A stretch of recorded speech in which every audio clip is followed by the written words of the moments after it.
Hi hello friends, எல்லோருக்கும் வணக்கம். இன்றைக்கி சூப்பரான ஒரு கதை தான் எழுதி வச்சுருக்கேன். தயவுசெய்து லைக் அண்ட் சப்ஸ்கிரைப் பண்ணிட்டு பாருங்கள் மக்களே. ரொம்ப கஷ்டப்பட்டு ஒரு கதையும் டெய்லி போகிறேன் நான். சரி வாங்க கதைக்குள்ளே போயிடலாம். என்னோட பேர் பூர்ணிமா. நான் சென்னையில் தான் வசிச்சுட்டு வந்துட்டு இருக்கேன். எனக்கு கிட்டத்தட்ட 38 வயசு. ஒரு ஆன்ட்டின்னு கூட சொல்லுங்களேன், மிடில் ஏஜ் ஆன்ட்டி. ஒரு 2 குழந்தை மட்டும் தான் இப்போதைக்கு எனக்கு பிறந்திருக்குது.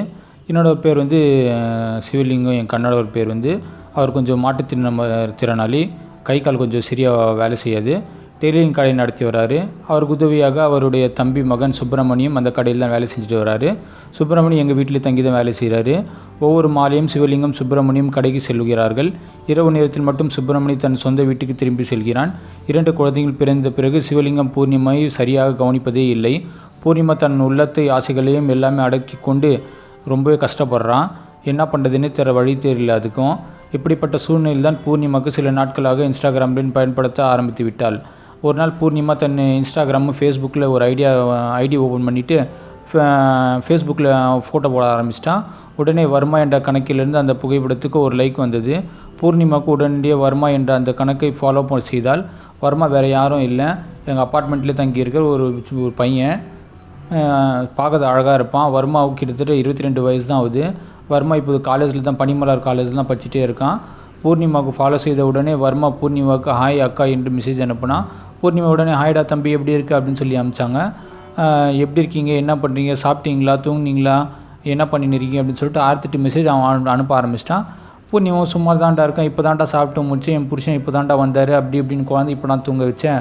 வர்மா சரியக்கா உடனே சாப்பிடுங்க, நல்லா சாப்பிடுங்க, நல்லா இருங்க, ஓகேடான்னு சொல்லிட்டு பூர்ணிமா பதில் அனுப்பிச்சா. அடுத்த நாள் வர்மா தொடர்ந்து பூர்ணிகா மெசேஜ் பண்ண ஆரம்பிச்சுட்டு இருந்தான். ஏன்னா பசங்க தான் எந்த ஒரு ஆன்ட்டி கிடச்சாலும் சும்மா விடுறது இல்லை. அதனால் இப்போ பூர்ணிமாவுக்கு எப்படியாவது கரெக்ட் பண்ணணும்னு சொல்லிட்டு வர்மா முடிவு பண்ணிட்டு டெய்லியும் மெசேஜ் பண்ண ஆரம்பிச்சிட்டான். பூர்ணிமாவும் டெய்லி அந்த மெசேஜ்க்கு பதில் கொடுக்க ஆரம்பிச்சிட்டான். பூர்ணிமாவுக்கும் வர்மாவுக்கும் இடையிலான உரையாடல் நாளுக்கு நாள் நீண்டு கொண்டே போனது. ஒரு நாள் பூர்ணிமாவுக்கு என்ன வயசாச்சு, எத்தனை குழந்தைன்னு சொல்லிட்டு அவனை கேட்க ஆரம்பிச்சிட்டான்.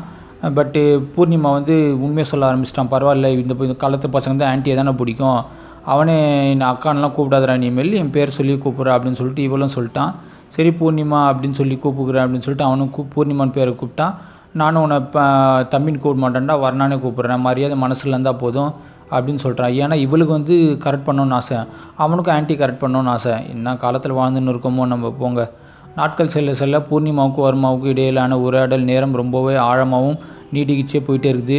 டே நைட்டு பார்க்காம 2 பேரும் மாற்றி மெசேஜ் பண்ணுறது என்ன, சேட் பண்ணுறது என்ன, கால் பண்ணுறது என்ன. சில சமயங்கள் பூர்ணிமா தன் தனிமையை மறக்க வர்மாவின் மெசேஜுக்காகவே காத்திருக்க ஆரம்பித்து விட்டாள். ஏன்னா அவன் காலேஜ் போகிறதுனால காலேஜ் போயிட்டு ஈவினிங் தான் வருவான். அது வரைக்கும் அவன் காலையில் மெசேஜ் இல்லாமல் ரொம்ப இயக்கத்தில் இருந்தான். ஒரு நாள் வர்மா பூர்ணிமாவிடம் பூர்ணிமா வாட்ஸ்அப் நம்பரை கொடுங்க, நான் வீடியோ கால் பண்ணுறேன் அப்படின்னு சொன்னான். சரி இதுவும் என்ன பண்ணு தெரில. பூர்ணிமாவுக்கும் வர்மாவுக்கும் இன்ஸ்டாகிராம் பேசுவதை நிறுத்திவிட்டு வாட்ஸ்அப்பில் பேச ஆரம்பிச்சிட்டாங்க. வாட்ஸ்அப்பில் பேச ஆரம்பித்து 4-5 நாள்லேயே வர்மாவுக்கு பூர்ணியும் உங்ககிட்ட ஒன்று கேட்கணுன்னு தான் ஆசையாக இருக்குது, நீங்கள் நான் தப்பாக நினைக்கலன்னா சொல்லுங்கள், நான் உங்ககிட்ட கேட்குறேன் அப்படின்னு சொன்னாங்கன்னா. பூர்ணிமா என்னடா கேட்குற சொல்கிறான், நீ என்ன வேணாலும் கேட்குறேன், நான் உனக்கு தரேன்டா அப்படின்னு சொல்கிறான். வர்மா சற்று தயங்கி கேட்க ஆரம்பித்தா, உங்களோட ஃபோட்டோ வீடியோ ஏதாவது கிடைக்க முடியுமா அப்படின்னு சொல்லி கேட்டான். பூர்ணிமா வர்ணாவின் அடுத்த மெசேஜை பார்த்ததும் ஆச்சரியமாக கேட்டால், எதுக்குடா என்னோடய ஃபோட்டோ வீடியோ எல்லாம் கேட்குற, என்னடா விஷயம் அப்படின்னு கேட்டதுக்கு வர்மா உடனே இல்லைம்மா, உங்களை பார்க்கணுன்னு சொல்லி ரொம்ப ஆசையாக இருக்குது, இது வரைக்கும் வாய்ஸ் தான் கேட்டிருக்கேன், வாய்ஸ் அவ்வளோ தேவதையாக இருக்கேன், நிஜத்தில் எவ்வளோ பெரிய தேவதையாக இருப்பீங்க, அதான் கேட்டேன் அப்படின்னு சொல்லிட்டு வர்ணிக்க ஆரம்பிச்சிட்டான். வர்மா கேடி பசங்க பொண்ணுங்களை கரெக்ட் பண்ணுறதுக்கு இந்த மாதிரி தான் பிட்டெல்லாம் போடுவாங்க. வர்மா நீங்கள் எனக்கு ரொம்ப நல்லா கேர் பண்ணுறீங்க, நல்லா பார்த்துக்குறீங்க, என் மேலே ரொம்ப அன்பாக இருக்கீங்க, காதலாக இருக்கீங்க. 22 வயசு இளைஞன் தன் மனைவி கேர்ள் ஃப்ரெண்டாக்க என்ன சொல்வது என்று கேட்டு பூர்ணிமா சிரித்தாள். வர்மா தொடர்ந்து ஃபோட்டோவை அனுப்புங்க ப்ளீஸ்ன்னு கெஞ்ச ஆரம்பிச்சிட்டான். கொஞ்சம் பூர்ணிமாவும் சரிடா நான் அனுப்புகிறேன்டா அப்படின்னு சொல்லி, உன் ஃபோனை உன் வீட்டில் வேறு யாரும் பார்த்துட்டா என்னடா பண்ணுறது, ஏன்னா என் ஃபோட்டோ என் வீடியோ பார்த்துட்டு அவங்க வீட்டில் ஏதாவது பிரச்சனை ஆகிட போகுதுடா, நான் வேணால் கொஞ்சம் வயசான ஆன்ட்டி மாதிரி தெரியுவேன், நீ என்ன சின்ன பையன்டா அப்படின்னு சொன்னாங்க பூர்ணிமா.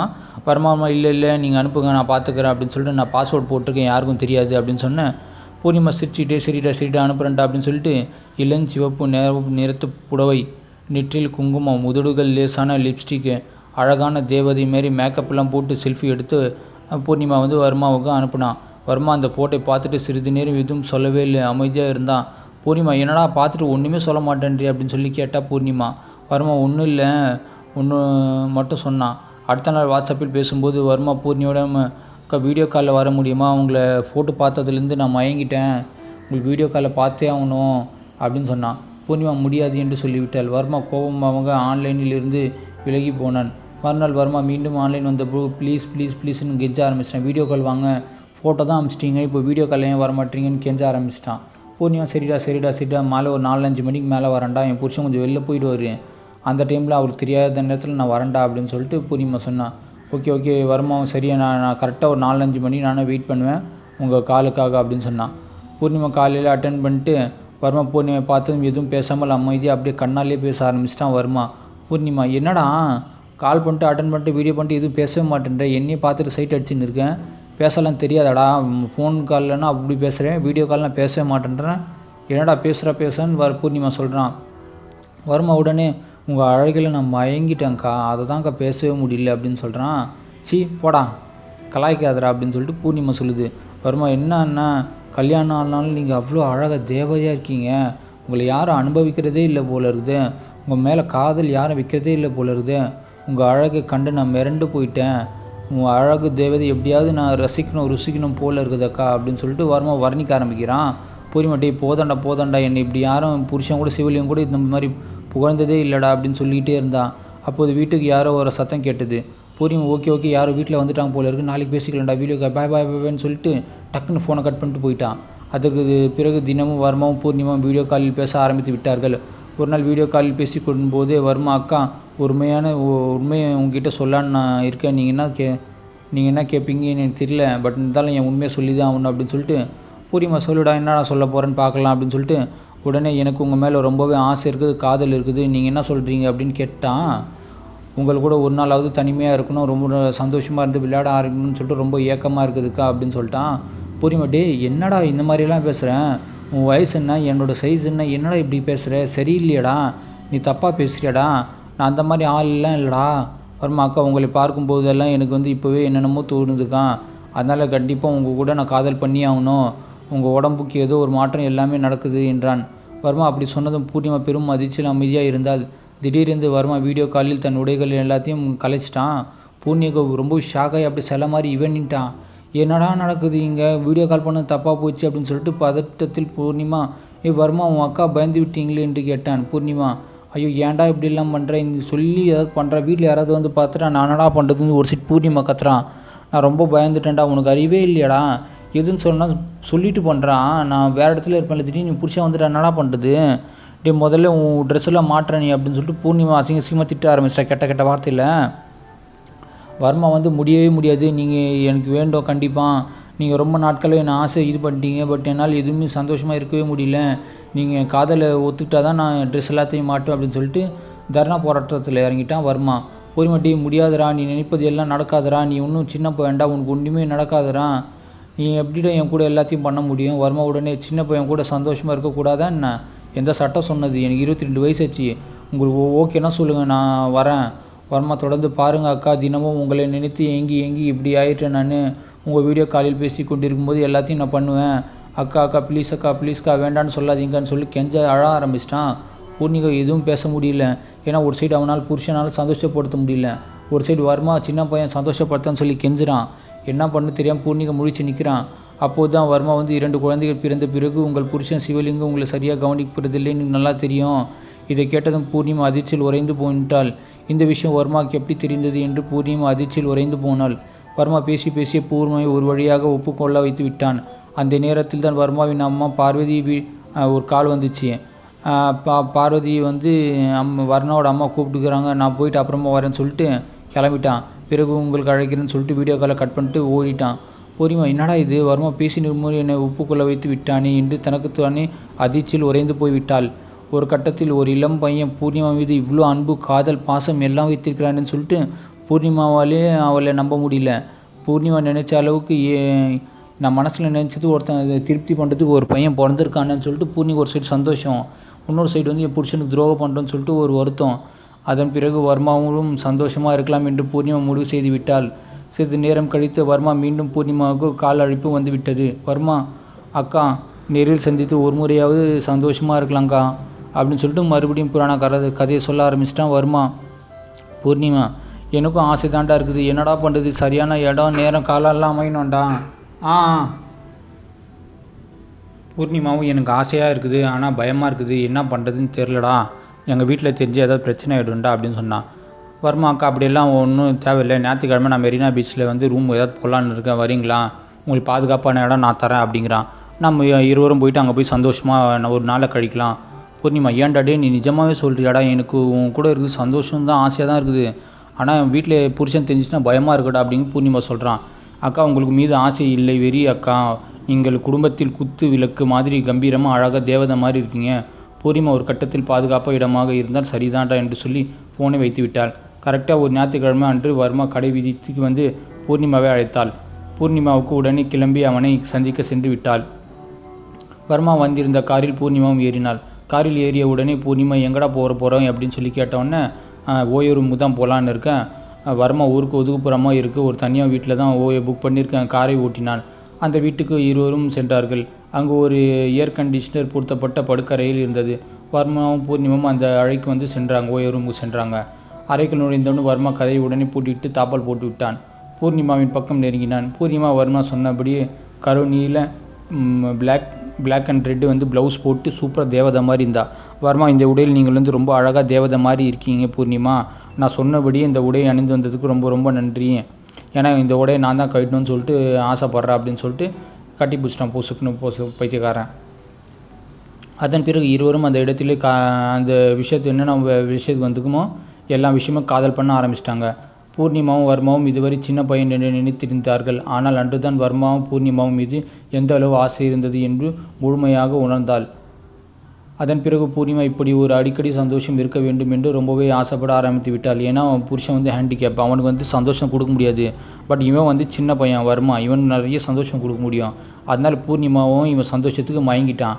என் புருஷன் சிவலிங்கம் கடைக்கு போய்விடுவார், வீட்டில் நான் மட்டும்தான் தனியாக தான் இருப்பான், என் வீட்டுக்கே வந்துடுறான், அதனால் அந்த சந்தர்ப்பத்துக்கு டெய்லி வந்து நம்ம சந்தோஷமாக இருக்கலாம்டா அப்படின்னு சொல்லிட்டு பூர்ணிமா ஐடியா சொல்கிறான்.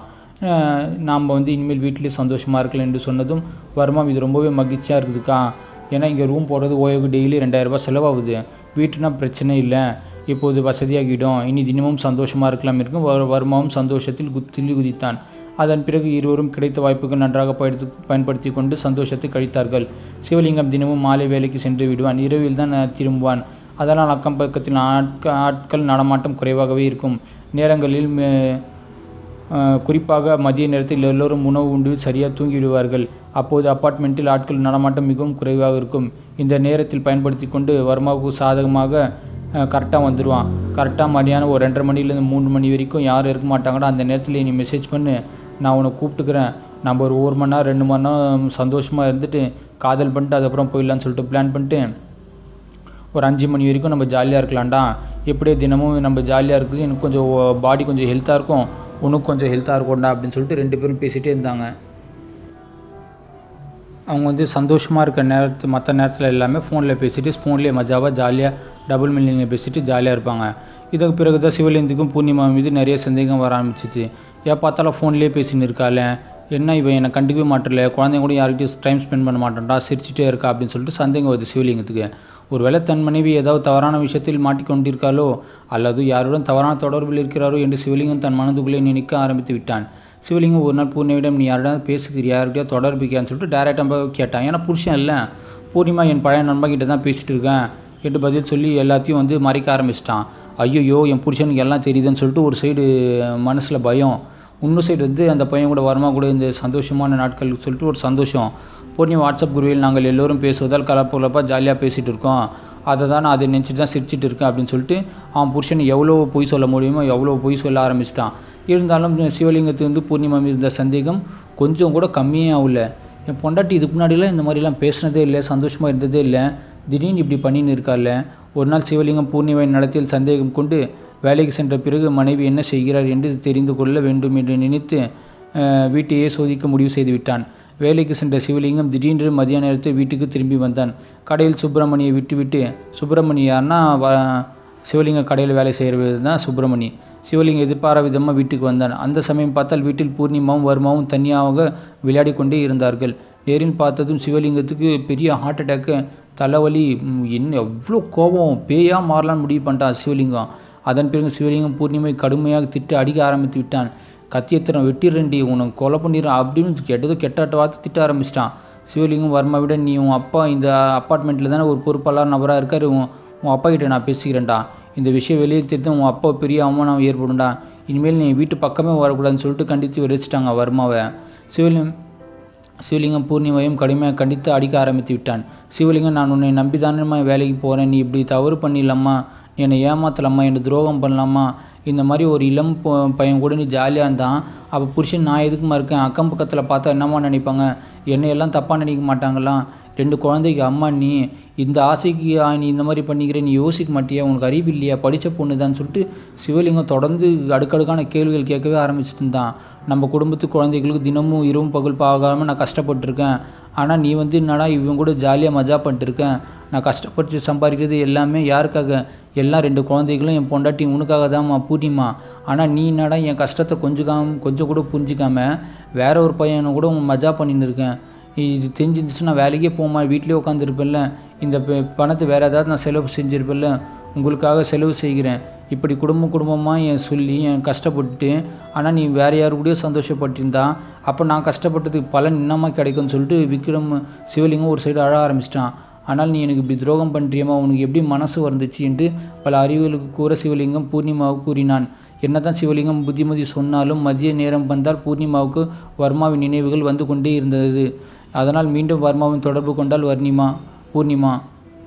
அதன் பிறகு பூர்ணிமா வர்மாவை மீண்டும் தன் வீட்டுக்கு அழைத்தாள்.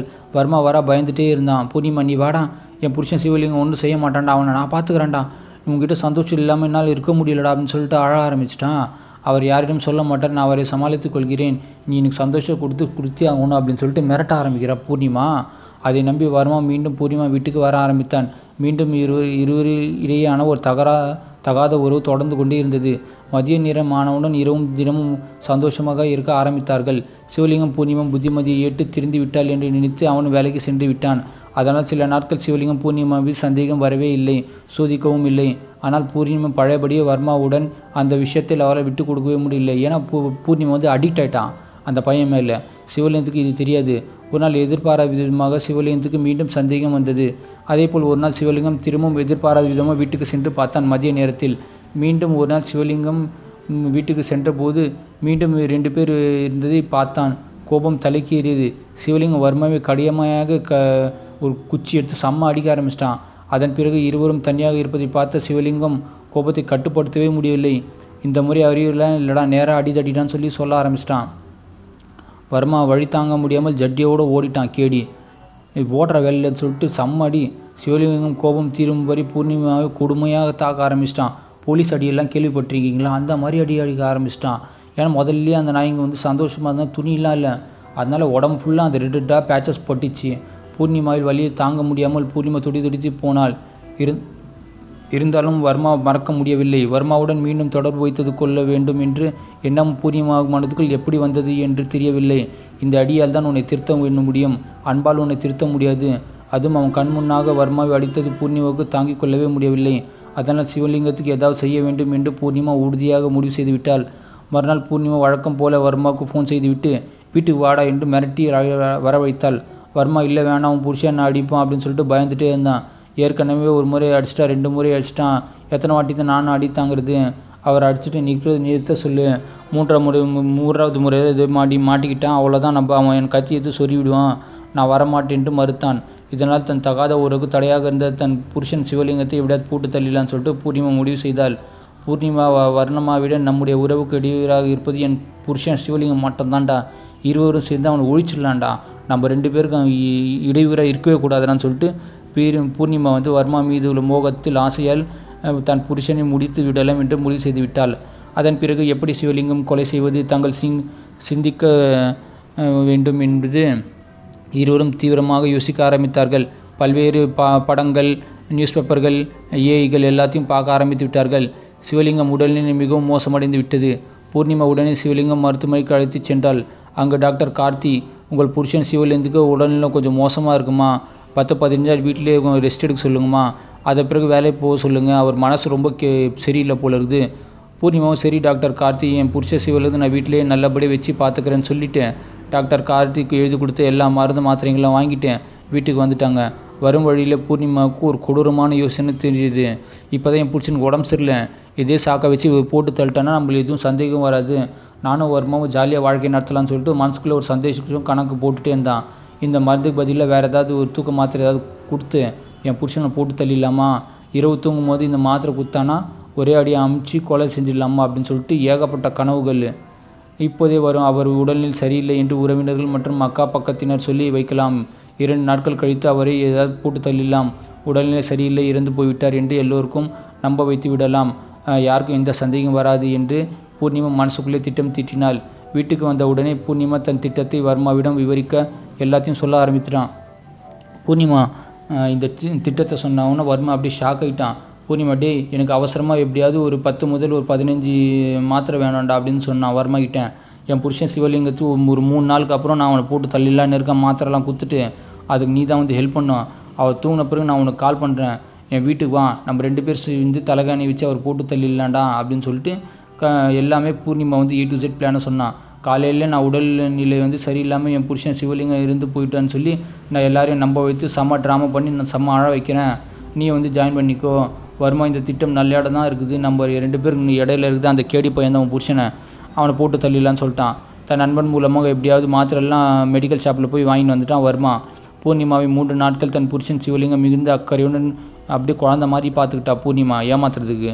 அதே நேரத்தில் சிவலிங்கம் உடல்நிலை ரொம்பவே மோசமாக இருப்பதால் தன் சொந்த பந்தங்கள் எல்லாம் பூர்ணிமா சொல்லி வைத்திருந்தாள். டாக்டர் கார்த்தி 10 நாட்கள் வீட்டில் ஓய்வு எடுக்க வேண்டும் என்று சொல்லியிருக்கிறார் என்று பூர்ணிமா கொஞ்சம் அதிகப்படியாக சொல்லி சிவலிங்கம் உடலில் மிகவும் மோசமாக இருப்பது என்று போல பில்டப் செய்திருக்கிறார். அதன் பிறகு பூர்ணிமா சிவலிங்கம் நம்பிக்கை வரும் வகையில் மிகுந்த அக்கறையுடன் நடந்து கொண்டார். சாப்பிட்றது என்ன, யூரின் போனால் பாத்ரூம் போனால் கழுவுறது என்ன, அப்படி பார்த்துக்கிட்டான். சிவலிங்கத்துக்கு தேவையான அனைத்து மருந்துகளும் பிஸ்கெட் கொடுக்குறது என்ன, மத்தியானம் சாப்பாடு கொடுக்குறது என்ன, குழந்த மாதிரி பார்த்துக்கிட்டான். ஆனால் பின்னாடி ஒரு கொடூர முகம் இருக்குது பூர்ணிமாவுக்கு. சிவலிங்கம் பூர்ணிமா மீது இருந்த நம்பிக்கையில் எந்த மாத்திரை கொடுத்தாலும் என் பொண்டாட்டி சரியாக தான் கொடுப்பான்னு சொல்லிட்டு அவனை வந்து மாத்திரை நல்லா சாப்பிட்டுட்டே இருந்தான். இதை பூர்ணிமா தன் சாதகமாக பயன்படுத்தி கொண்டாள். திட்டமிட்டபடி 3வது நாள் இரவு பூர்ணிமா தூக்க மாத்திரையை கலந்து கொடுத்து விட்டாள். சிவலிங்கம் அதை சரியாக கவனிக்காமல் மொத்த மாத்திரையும் வாயில் போட்டு தண்ணீர் குடித்து விட்டான். இன்னும் சிறிது நேரத்தில் என் புருஷன் வந்து தூங்கிடுவான்டான், அவன் தூங்கின உடனே நான் டக்குன்னு கால் பண்ணுறேன், நீ வந்துடுறான், வந்த உடனே நான் தலையாணி வச்சுட்டு அவனை போட்டு தள்ளிடலான்டா அப்படின்னு சொல்லிட்டு பூர்ணிமா வந்து எல்லா விஷயத்தையும் வந்து வர்மா கிட்டே சொல்லிகிட்டே இருக்கான். கரெக்டாக ஒரு நள்ளிரவு ஒரு 2 மணி இருக்கும். பூர்ணிமா வர்மாவுக்கு ஃபோன் செய்தான். வர்மா உடனே பூர்ணிகான் வீட்டுக்கு வந்துட்டான், ஓடி வந்துட்டான். பூர்ணிமா உண்மையில் சிவலிங்கம் எத்தனை மாத்திரை குத்தன்னு கேட்டதுக்கு 4-5 மாத்திரை குத்துறேன்டா, ஓவர் டேஸ் தான், பார்த்துக்கலான்டா அப்படின்னு சொல்லிட்டு பூர்ணிமா சொல்கிறான். எப்படி இருந்தாலும் போட்டு சொல்கிறது, அதிகமாக போனேன்னா கம்மி போனால் நம்மளுக்கு என்ன, நம்மளுக்கு அவன் போட்டு தள்ளணும் அவ்வளோதான். அதனால் வந்து நம்ம போட்டு தள்ளுறதுக்கு ஈஸியாக இருக்கும், எப்படியாவது தப்பிக்க முயற்சி செய்தால் என்ன பண்ணுறது. அதனால் பூர்ணிமாவும் வர்மாவும் சேர்ந்து சிவலிங்கம் எப்படியாவது போட்டு தள்ள முடிவு செய்து விட்டார்கள். பூர்ணிமா சிவலிங்கத்தின் கால்கள் இறுக்கமாக பிடித்து கொண்டாள். வர்மா அவன் மீது அமர்ந்து கொண்டு மூச்சு விட முடியாமல் தலையணை வைத்து கொண்டு அமுக்கி அவனை போட்டு தள்ளிவிட்டான்.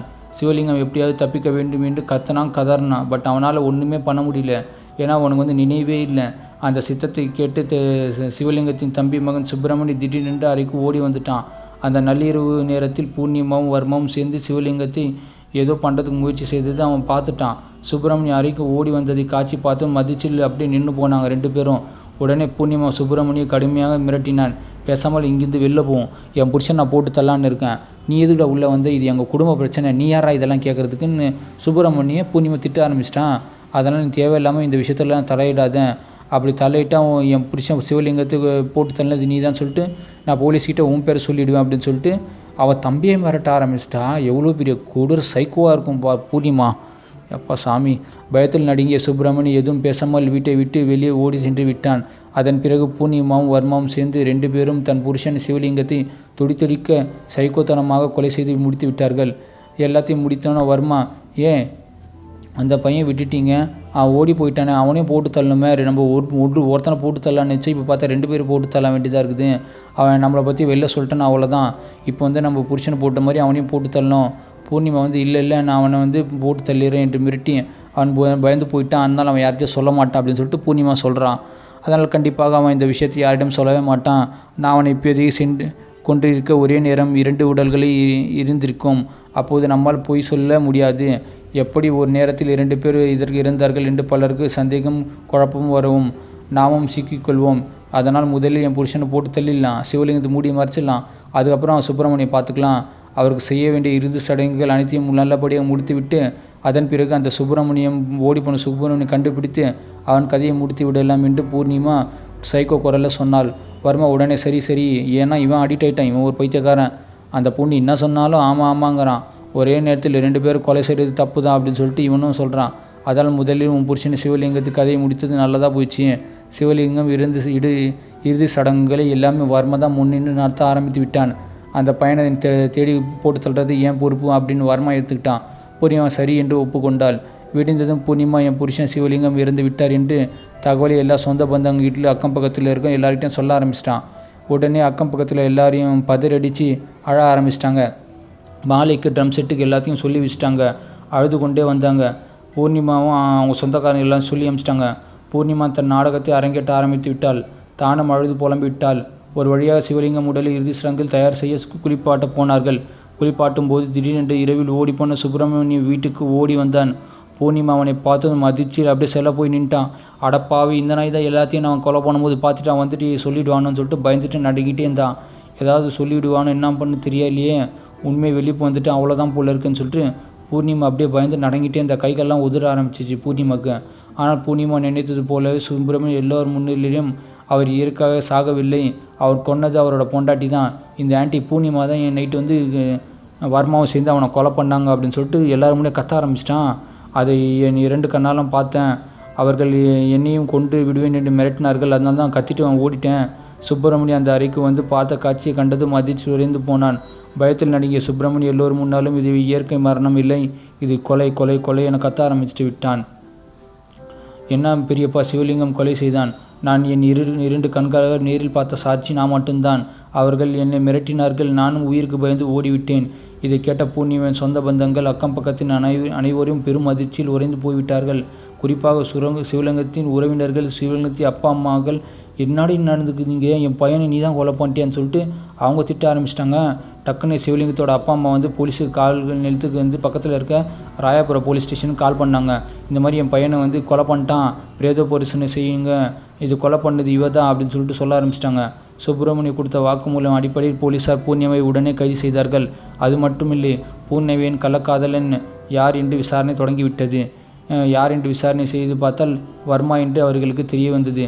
அதே சமயத்தில் சிவலிங்கத்தில் உடல்நிலை வந்து பிரேத பரிசோதனைக்கு அனுப்ப பக்கத்தில் இருக்க ராயபுரம் ஜிஹெச்க்கு அனுப்பிச்சிட்டாங்க.